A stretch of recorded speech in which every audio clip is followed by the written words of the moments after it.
Are you trying to establish your brand as a thought leader? Start a podcast, invite industry experts to be guests on your show, and watch your brand become the prime resource for decision makers in your industry. Learn more at sweetfishmedia.com. You're listening to B2B Growth, a daily podcast for B2B leaders. We've interviewed names you've probably heard before, like Gary Vaynerchuk and Simon Sinek, but you've probably never heard from the majority of our guests. That's because the bulk of our interviews aren't with professional speakers and authors. Most of our guests are in the trenches leading sales and marketing teams. They're implementing strategy. They're experimenting with tactics. They're building the fastest growing B2B companies in the world. My name is James Carberry. I'm the founder of Sweetfish Media, a podcast agency for B2B brands, and I'm also one of the co-hosts of this show. When we're not interviewing sales and marketing leaders, you'll hear stories from behind the scenes of our own business. We'll share the ups and downs of our journey as we attempt to take over the world. Just kidding. Well, maybe. Let's get into the show.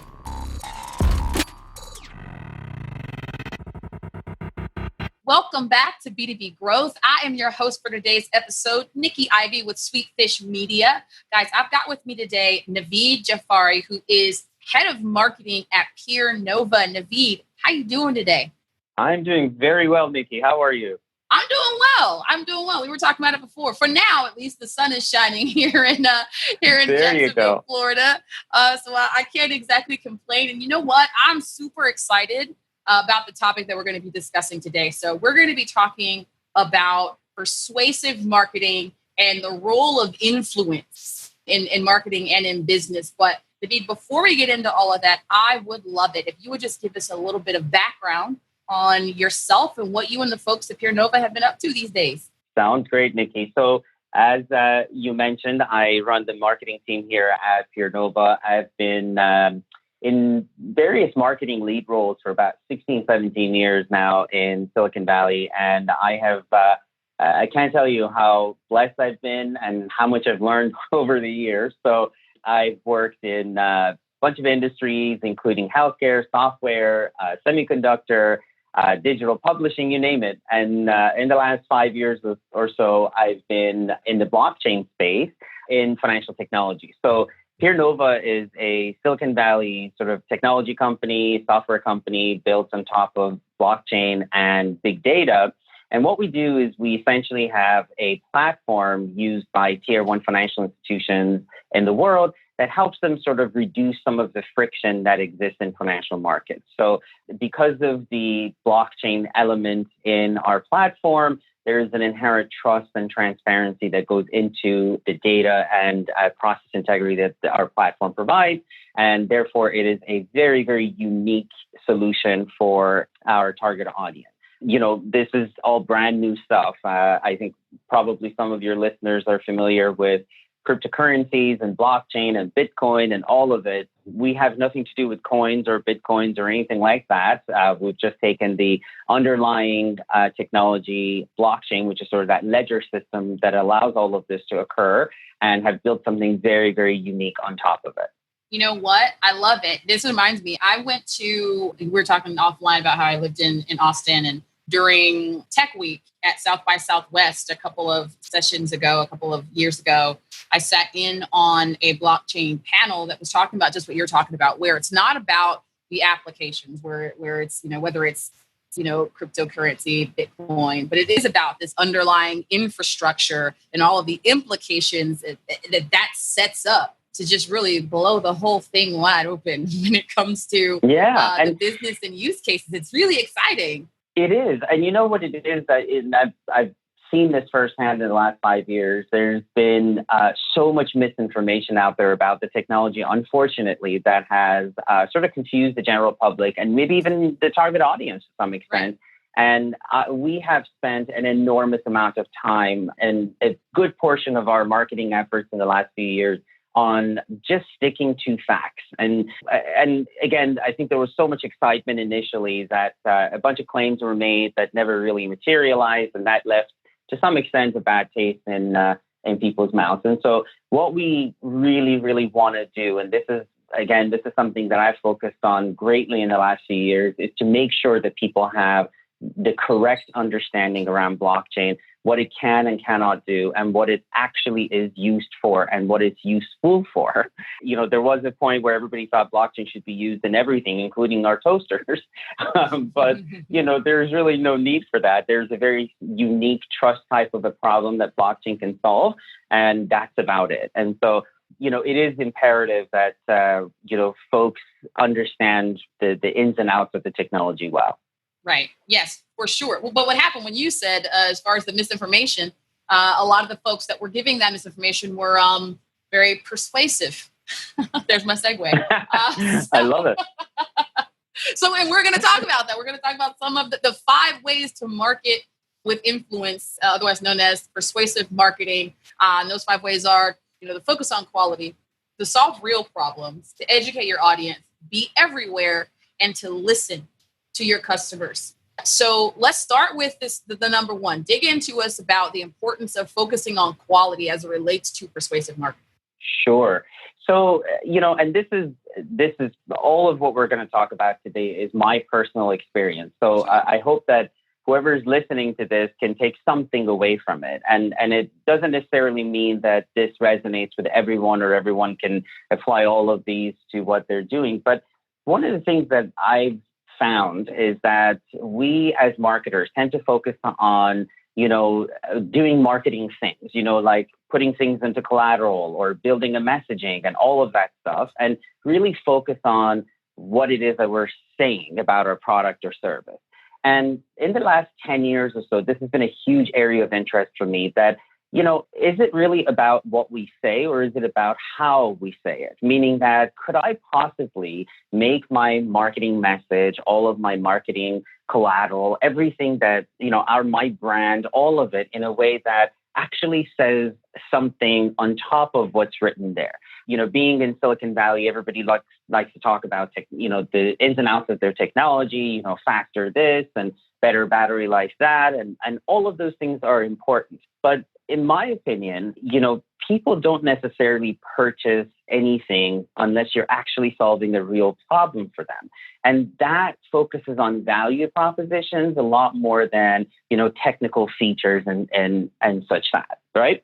So Right. One of the things that I've found very, very useful is quality. Now, that could be the design, that could be the way your company looks. And, of course, this all goes into how you build your brand, right? So what are those sort of values that people associate with your company and your product and your service?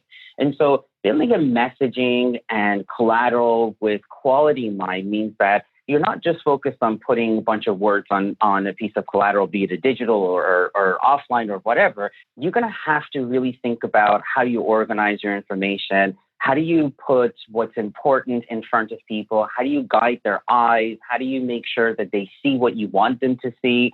How do you make sure that they walk away thinking, I got the message that was there, but I also figured out something else about the company. For instance, man, their stuff is really polished. So maybe that means that they really focus on quality in every area. Right. Now, another thing that I've really, again, in terms of quality and attention to detail that I find very, very useful is things like color psychology. We tend to kind of, slight these types of things thinking that, well, it's important, but it's not really that important. But I'm here to tell you, in my experience, these things do matter. If you're going to think about, for instance, your brand and your logo and your colors and all of that stuff, you should think about the type of industry you're in and consider the fact that some of these subliminal messages that we pick up from colors, like say orange is color of danger, blue is color of trust, green is color of holidays, and all of that stuff, that you could be saying everything you want to say on a piece of collateral, but even if the colors are not the right colors, you're going to essentially communicate a different kind of message to your target audience. And so to sum it up in this particular, on this point, I think it's really important that everything we do is done with quality and attention to detail in mind. Those are the things you named. Those are some of the things that are just so easy to let go because the words are the parts that make us feel good about ourselves, right? Especially if you're creative, right? And part of your job is to craft messages or to write copy for marketing or for sales or whatever it is. Yeah, it is really fun to get wrapped up in that stuff. And there's so much now more than ever. There's so much data behind, because you talked about it being about how you say what you say or how your message comes across. But there is a lot of data and conversation around what we say. Specifically, these words will get you into more conversation. Specifically, these words will get more attention to your message or engagement to your message. And so then if we are developing these blind spots when it comes to the types of things that you talked about. So yes, focusing on quality has to include more than just the quality of what you say. I love the way that you laid that out. Now this next one, it seems obvious, right? That you want to be solving a real problem, but especially when it comes to applications versus say platforms, a lot of folks are not focusing on solving a real problem. They don't understand that the difference a lot of the time. And so there's the creation of these, or the message talks about whatever the problem is as sort of a nice to have, or as sort of a, whack-a-mole. We can fix this and we can fix that and we can fix this. And it loses the heart or the spirit of what the real problem is that's being solved. Talk a little bit about that for us.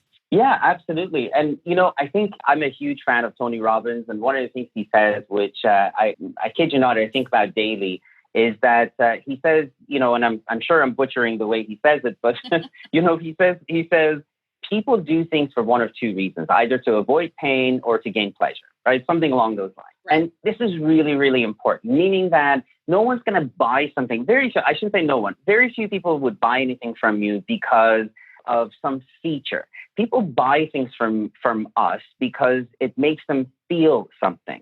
And so solving real problems is one of those easy things to miss. So and you're absolutely right. We tend to focus so much on the content or the copyright that we do for a piece of collateral. And then we forget that, did we actually tell people how this is supposed to make them feel? Nothing could be further from an emotional attachment, if you will, than what I'm in today, which is blockchain, right? Most people don't really even have an idea what that is or what that looks like. But I have no doubt that when you sit and talk to bankers who could use this technology for a much, much easier day, if you will, for, I don't want to get into the details of the technical stuff and not bore your audience, but, some of the things that allows them to do their jobs better, with more trust, with more transparency. Well, guess what? It makes them feel better. Let's say they're able to go home half an hour earlier at the end of the day, spend time with their family. Those are the emotional aspects that this technology could bring for them. And so my philosophy in all of this is that if you're solving a real problem, you should say that. That should be front and center. Value propositions are far more valuable or powerful rather than just a bunch of features, right? And so It is really, really critical that these, and one thing I wanted to mention in the first point in terms of quality and attention to detail is that you also want to be consistent. You want to make sure that your online presence and your collateral, your tone, your everything is consistent so that when somebody is looking at your stuff, and we know this, right? We know that people are not just engaging with one piece of collateral these days. I think it was Forrester that said something like people engage with 11 pieces of content today before they make a purchase decision. And so there are so many aspects of this that we need to make sure we get right. And it's far beyond just a bunch of features and technical details. Right. But see, there's this, and I'm just speaking from my experience as a salesperson, what was difficult was this next point, right? Finding a balance between educating your audience and avoiding what we just talked about, which is talking about your technology and your methods and things like that. Depending on your experience level, salesperson or marketer, and depending on the industry, that can be a little bit more complicated than it sounds. So when you say educate your audience, what specifically do you mean there? Sure. So I think a lot of times, and rightfully so, we think of marketing as a sales tool, right? So it's about an exchange between two different parties, right? That's what we do as marketers, we facilitate that. But the truth of the matter is that before anyone's willing to buy anything from you, they actually should know what they're buying, right? And this is really critical. We think that they should know that, but that's a very incorrect assumption. If somebody is coming to us, if somebody is coming to a company to purchase something, what we need to do is we need to make sure that they actually know what it is that they're purchasing. How do we do that, right? How do we educate them as opposed to just give them sales points, right? Mm-hmm. So the first thing is that if we place ourselves as guides and opposed to salespeople, what that allows us to do is to tell a story around what the value propositions that we just talked about are, in opposed to, hey, buy now, this is important, you need this, that kind of thing. We're saying, look, and I'll give you a specific example so that this point is not vague. In our industry, we talk a lot about blockchain. And so, as I mentioned now a couple of times, most people don't really have a great understanding of that. And so what that does is that I know that when I build a piece of collateral with my team now, I am not going to be able to assume that that everybody is going to understand everything on that piece of collateral, right? And therefore, in order for me to be able to communicate the points that I want to communicate to my target audience, I have to backtrack a little bit, spend a little bit of time, maybe resources, all of that, in order to educate people what blockchain is to begin with. And so by doing that, it allows them to now actually understand what I'm trying to sell them or what I'm trying to persuade them to buy. And so instead of just simply thinking that I need to come up with a sales message, we need to think about, I need to come up with an educational message, something that actually tells people why they need this in a way that is, again, more of a guide rather than a direct sales. For sure. For sure. And then once you've done that comes my favorite part, be everywhere. Right. Be everywhere. So, blog, podcast, that's right. Videos, all that. And that's not easy, right? I mean, that is very difficult to do, particularly if you keep point number one in mind, which is focusing on quality. So how could you possibly be everywhere? I think what's really important is that, and again, this is one of those things that I've figured out over the years, is that different people learn differently. And that seems kind of obvious, right? So some of us like to, let's say you're trying to sell me something and I may ask you to give me a piece of, an article or a blog post or something that kind of explains what that is. Some people say, you know what, I'm not really good at reading this stuff. I'd rather just watch a video and learn what it is that you're trying to sell me.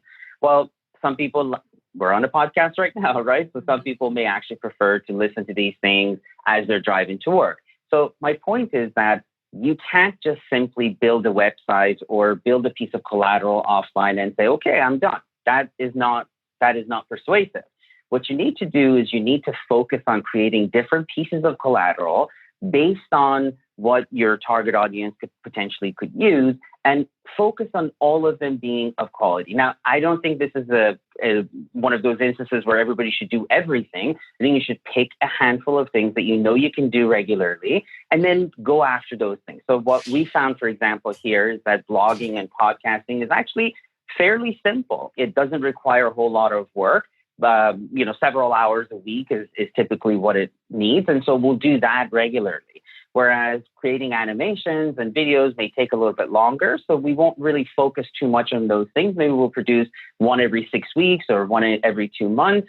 But when it comes to podcasts and blogs, we'll try to be a lot more active. So the key thing here is that people are going to learn in different ways, and they're going to be in different places. And so the onus is on us to make sure that what we want them to know about us, about our brand, is present where they go. For sure. And what's cool about it, I know you mentioned it's hard to create a consistent volume of those things. What's cool about them is, the one can feed the other, right? Your podcast, like this conversation, could easily be repurposed as a blog, which could easily be repurposed as an infographic for social channels. And if we were filming it Gary Vee style, right, then there's your video content. And so I think a lot of times people maybe overthink what it takes to create that content flywheel, or they're facing legitimate resource issues in terms of people on hand to do those things. But at the end of the day, the trade-off to at least look into it and see how many of those channels you can be on, I think you're absolutely right. You got to be there because people are everywhere and we're all just trying to talk to people. So, and that brings me to this last point that I wanted you to hit on, in terms of ways to market with influence is you don't want to just be talking to people. You want to be listening. I'm a talker. That's right. It's a challenge for me. I do enjoy other people's stories, but what happens is like I'll get excited and then interrupt them with like a story of mine, just trying to relate. But it's something I'm working on. Anyway, tell us more about the value of listening in persuasive marketing. Yeah. So, and you do all of this, right? You do this day in and day out. And it's kind of like the analogy is making a commercial, a great commercial, and then never airing it or airing it and not checking to see whether it's actually working or not, right? If we don't learn to listen at some point to our customers, to our target audience, then none of this is going to work, right? We need to listen. We need to, and so going back to what you just said a second ago, you're right. You can produce parallel content with the same topic. So one of the things we do, for example, is we actually release a blog post plus one of our podcast episodes that are exactly the same topic. And so one is in writing format. And I'm not talking about just the transcript of the podcast. One is written in a sort of a blog type format. And the other one is, of course, a podcast where we kind of talk about it. Now, both of those sort of pieces of collateral that we've just now produced will sit in two different places. And so occasionally you'll see people commenting on it. People may reach out to us directly and say, hey, I listened to your podcast. I really liked it. I wonder if you can tell me a little bit more about this. All of those things. And so what this allows us to do is by creating and by being everywhere, you increase your chances of actually people giving you feedback in a way that, you probably wouldn't be able to get otherwise, right? And so some people may feel like, I don't really want to tell that company something that resonates with me or something that does not resonate with me because, I don't want to call them, I don't want to email them or whatever. But I'm on my Twitter account, and so I can just comment at the bottom of this video for them, right? So giving your target audience an opportunity to give you feedback, and you as the marketer being in a position or mindset of listening allows us to sort of create this feedback loop where we keep doing all of these over and over, but every single time we get better and better at it. There's absolutely no point in doing any of these things unless we actually learn to listen and listen effectively. Now, sometimes, we've all seen this. Sometimes customers reach out to you and they give you a feedback that you're like, that one just doesn't make sense or that one doesn't apply. And that's okay. It doesn't mean that we have to listen to every single thing that comes in and try to somehow please everybody or incorporate it. But I bet you if you open yourselves up, your audience, myself included, my team included, if we open ourselves up to feedback, there will be some patterns that we can all spot and learn from. Right. For sure. I mean, that's the key. It's like I tell my kid, like my mom told me, you have one mouth and two ears, so you should be listening twice as much as you're talking. Take me a lifetime to figure that one out.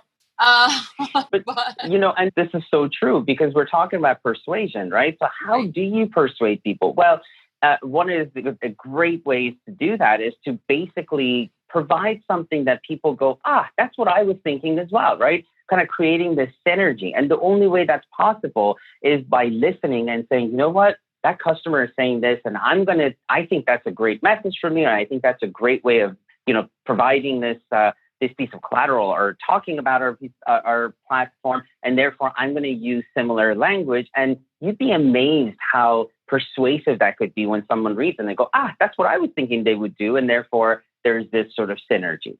Right. I love it. That's exactly what it is. And I am so grateful that you came here to lay these things out for us and give us a little bit of insight and let me see what I could get while picking your brain. But now it is time for you to tell us what you're putting in your brain.